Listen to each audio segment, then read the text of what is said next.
Hello,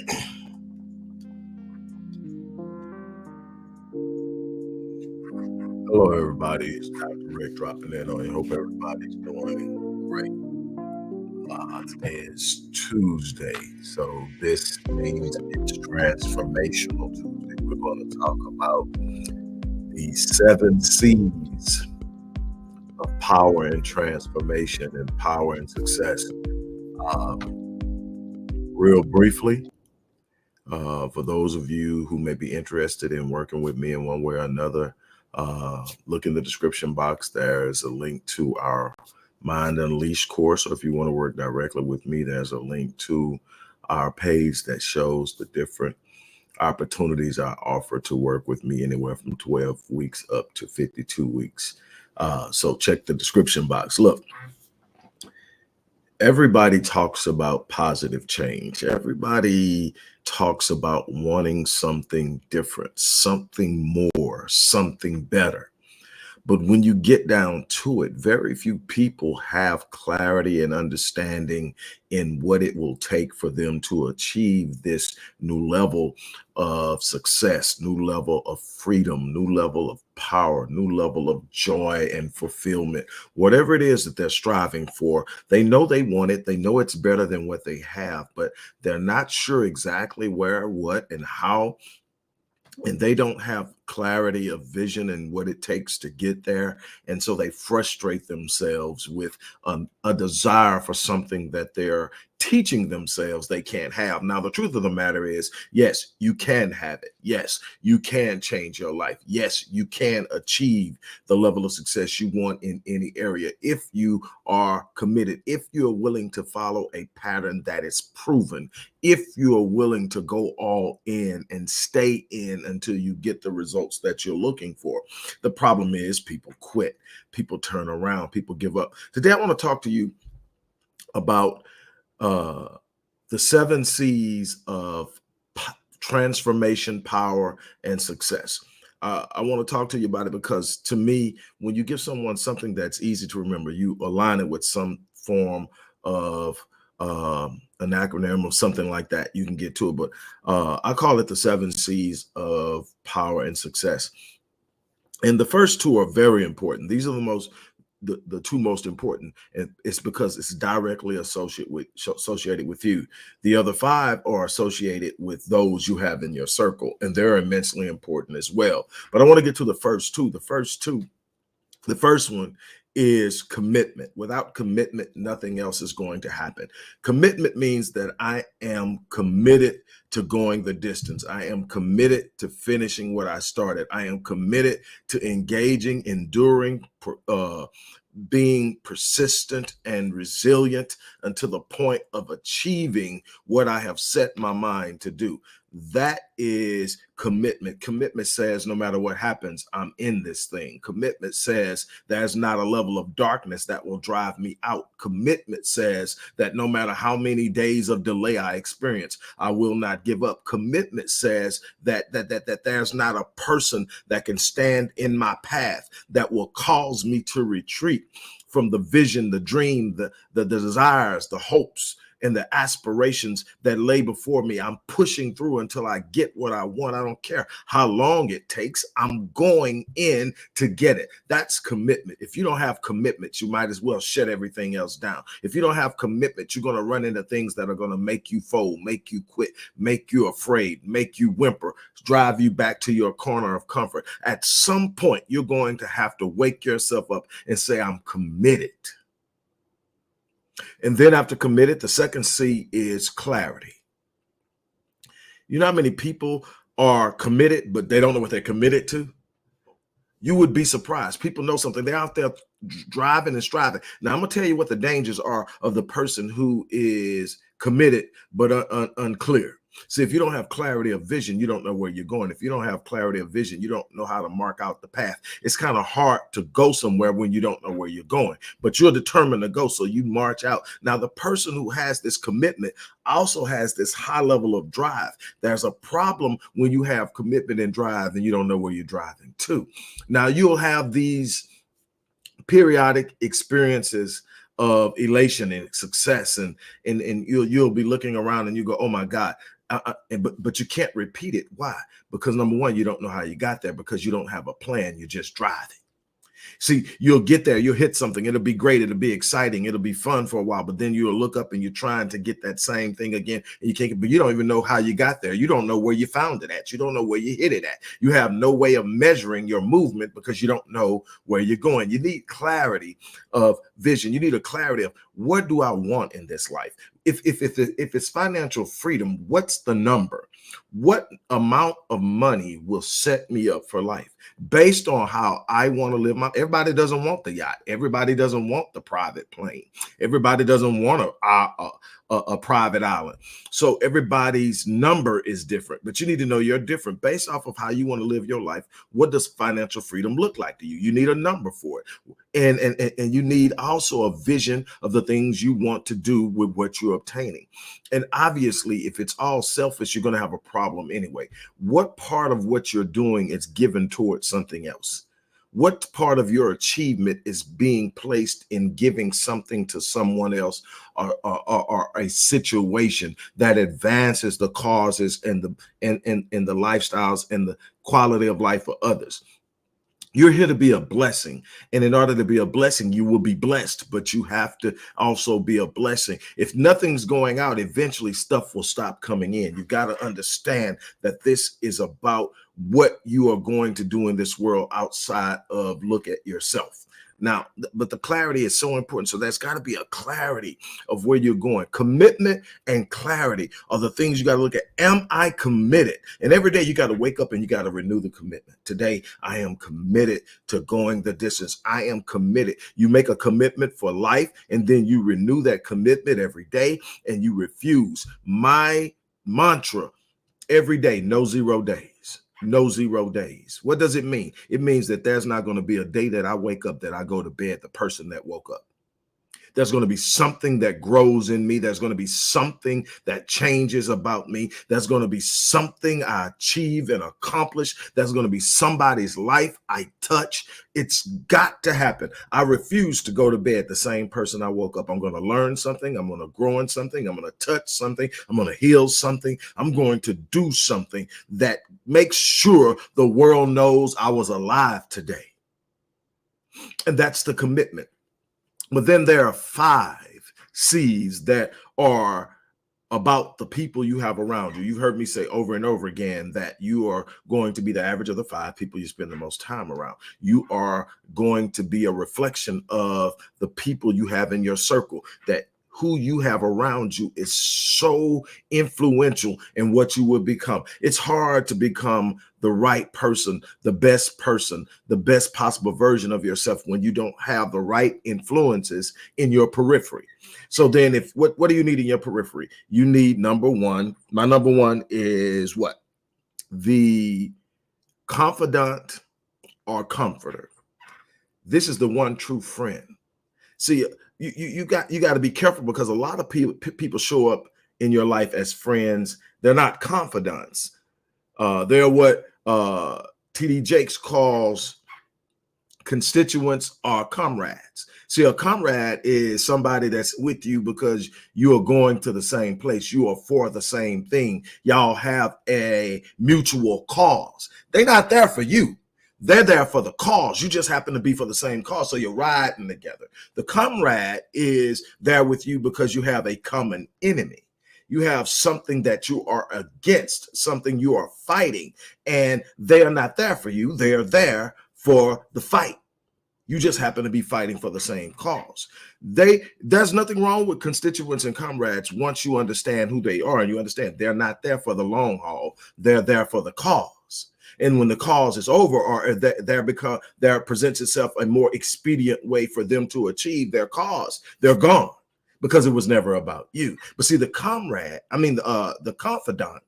and the comforter is there for you. The comforter is the one that sees what they see in you. They want to be around you. They want to reciprocate the energy that you're pouring out to them. They want to be there. You need that person, because that person is the person you're going to turn to when you get hurt in life. That person is the person you're going to turn to when you need direction. That person, the person you're going to turn to when it seems like everything else around you is falling apart. You need a confidant. The next thing is the confronter. The confronter is the person that's going to call you on your BS. The confronter, you need at least one of these. Now, the thing is that the people you have in your circle can be multiple things. They can be both a comforter and a confronter. They can be a challenger and a bunch of other things. But you need at least one person who is going to call you on your BS. The person that's going to tell you, you know that's BS. The person that's going to tell you, you said you were going to do this. The person going to say, you know you were wrong for that. The person that is the antithesis of a yes man or a yes woman, the person that's not going to sit up and go along just to get along. They love you so much, they're going to tell you the truth. You need that person in your life. Why? Because that person keeps you accountable to yourself. That person is not going to let you slip into the nuances or the delusions of how you see yourself in something. They're going to say, look, come on, bro. Girl, you know better than that. Come on, girl, I love you, but you know it's coming when they say, hey, you know I love you, but they're about to check you. And you need that person that you love and respect enough that they can check you. And then after the confronter, you need the challenger. I love the challenger because the challenger works in two ways. The challenger can challenge you to elevate your game in two ways. The first way the challenger challenges you is by being in your ear. And they're challenging you based off what they see in you.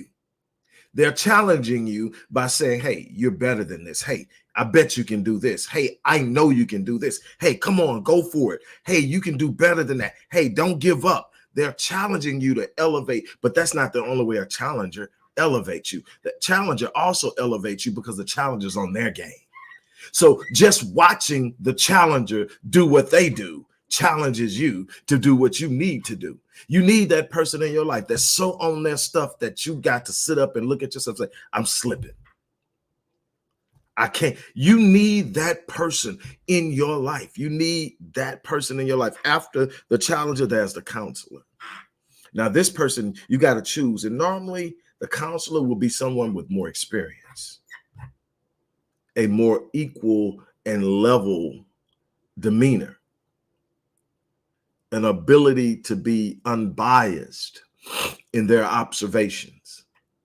They're not there to tell you what you want. They're there to counsel you on what you need. And they will give you what you need in the way of counsel. They're there to advise. And don't get the counselor confused with someone who is motivating you, the challenger. No, the counselor is there to provide the wisdom. Hey, look, this is what's going on.